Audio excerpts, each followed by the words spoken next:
Most Christians believe that the Judaism of the Old Testament is very similar to Judaism today. Yet the Jewish Encyclopedia, in its article on Judaism, says modern Judaism and the Judaism of the Old Testament are very different. It says that after Nebuchadnezzar conquered Judah in the 6th century BC and led the Jews to distant Babylon, the Jews were faced with challenges to their faith they had never before experienced. Ever since the time of Solomon, the religion of Israel had centered around the magnificent temple in Jerusalem with its sacrifices and ritual.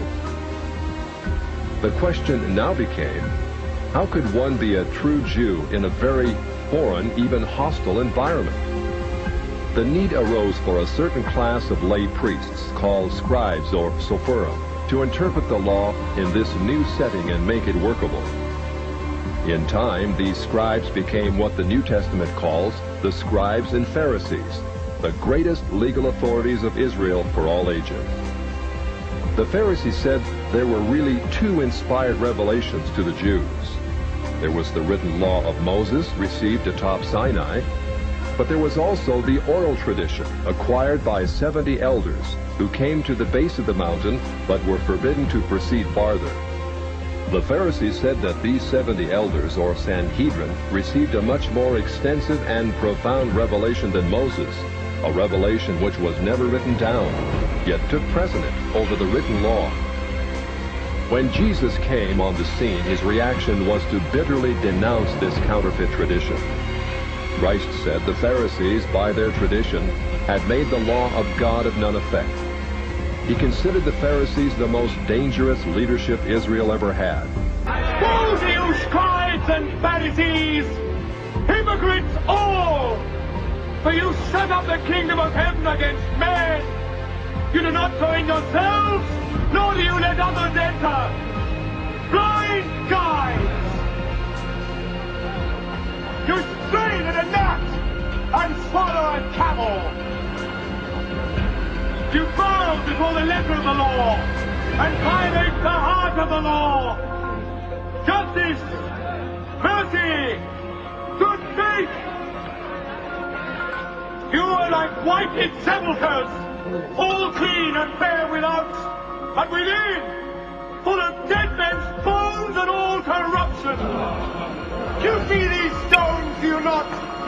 I tell you, there will not be left here one stone upon another that will not be thrown down. Yours is a house of desolation, the home of the lizard and the spider. Serpents, brood of vipers, how can any of you escape damnation?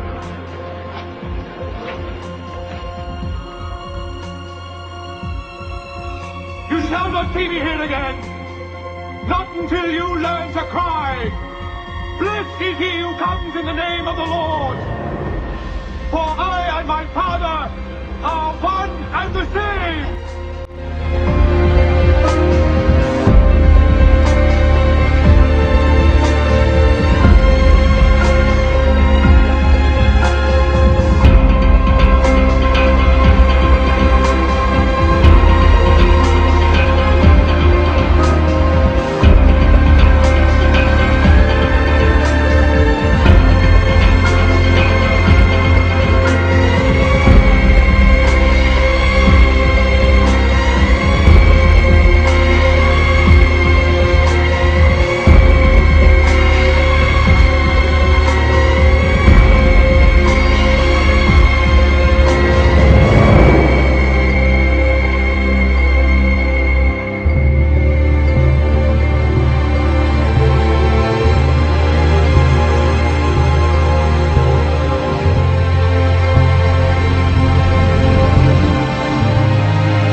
The Talmud confirms Christ's words. In the Talmud, in Treatise Sanhedrin, an extensive passage describes the right of the Pharisee to kill anyone, just as long as he did so indirectly. As one of dozens of examples, the Talmud tells us that if one bound his neighbor and he died of starvation, he is not liable to execution.